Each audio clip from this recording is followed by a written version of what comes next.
سورۃ الصافات کی آیت نمبر 75 سورہ صافات کا تیسرا رکوع اور 23ویں پارے کا 7واں رکوع۔ اللہ رب العالمین نے ارشاد فرمایا وَلَقَدْ نَادَانَا نُوحٌ فَلَنِعْمَ الْمُجِيبُونَ، اور بے شک ہمیں نوح نے پکارا تو ہم کیا ہی اچھے قبول فرمانے والے ہیں۔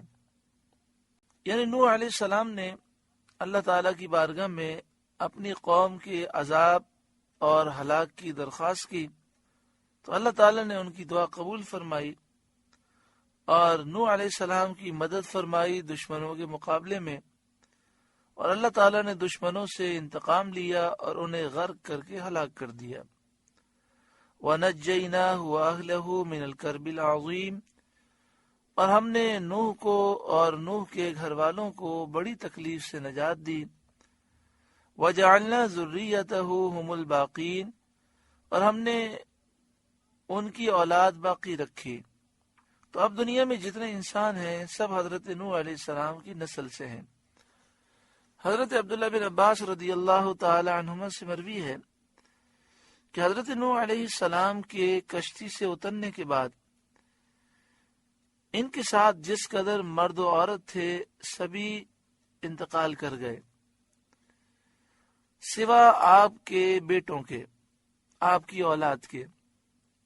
جتنے لوگ کشتی میں سوار تھے جو مومنین تھے وہ کشتی سے اترنے کے بعد انہوں نے اپنی زندگی گزاری اور زندگی گزار کر وہ انتقال کر گئے، ان کے ہاں اولاد کا سلسلہ نہیں ہوا۔ لیکن حضرت نوح علیہ السلام کی جو اولاد تھی اور ان کی اولاد کی جو بیویاں تھیں اللہ تبارک و تعالی نے اس میں برکت دی اور انہی سے دنیا کی نسلیں چلیں۔ عرب اور فارس یعنی ایران اور روم سے مراد شام، تو عرب، فارس اور روم آپ کے بیٹے سام کی اولاد سے ہیں، اور سوڈان کے لوگ آپ کے بیٹے حام کی نسل سے ہیں، اور ترکی کے لوگ ترک اور یاجوج ماجوج وغیرہ آپ کے بیٹے یافس کی اولاد سے ہیں۔ وَتَرَكْنَا عَلَيْهِ فِي الْآخِرِينَ، اور ہم نے پچھلوں میں ان کی تعریف باقی رکھی، یعنی ان کے بعد والے انبیاء علیہ السلام اور انبیاء کی امتوں میں حضرت نوح علیہ السلام کا اچھا ذکر باقی رکھا۔ سلام علی نوح فی العالمین، نوح پر سلام ہو جہاں والوں میں، یعنی فرشتے اور جنات اور انسان سب ان پر قیامت تک سلام بھیجا کریں۔ انا کذالک نجزی المحسنین، بے شک ہم ایسا ہی صلہ دیتے ہیں نیکوکاروں کو۔ انہ من عبادنا المؤمنین، بے شک وہ ہمارے اعلیٰ درجے کے کامل الایمان بندوں میں ہیں۔ ثم اغرقنا الآخرین، پھر ہم نے دوسروں کو ڈبو دیا، یعنی حضرت نوح علیہ السلام کی قوم کے کافروں کو ہم نے ڈبو دیا۔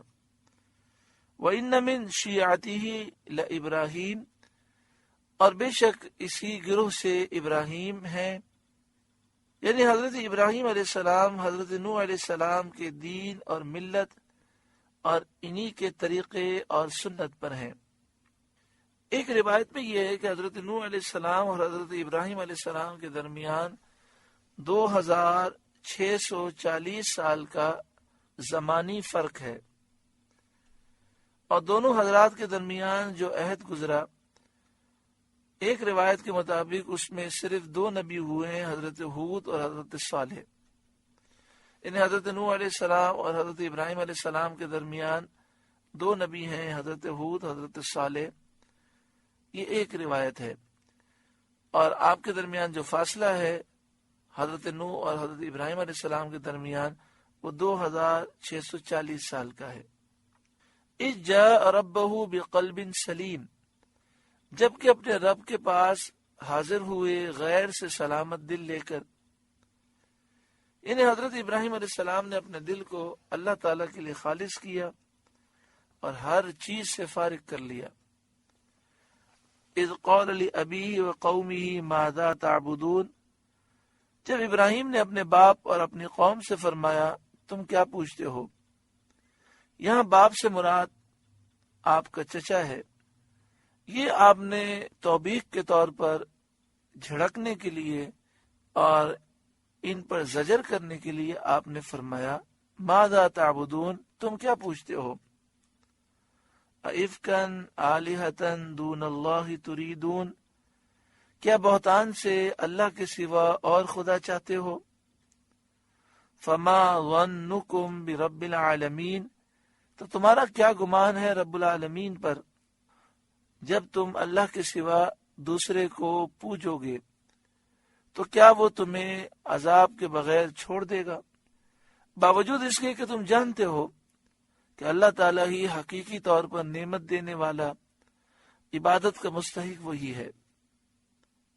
قوم نے کہا کہ کل ہماری عید ہے، جنگل میں میلہ لگے گا، ہم نفیس کھانے پکا کر بتوں کے پاس رکھ جائیں گے، میلے سے واپس ہو کر ان کھانوں کو ہم کھائیں گے، آپ بھی ہمارے ساتھ چلیں، مجمع دیکھیں، میلے کی رونق دیکھیں، وہاں سے واپس آ کر بتوں کی زینت دیکھیں، سجاوٹ دیکھیں، ان کا بناؤ سنگار دیکھیں۔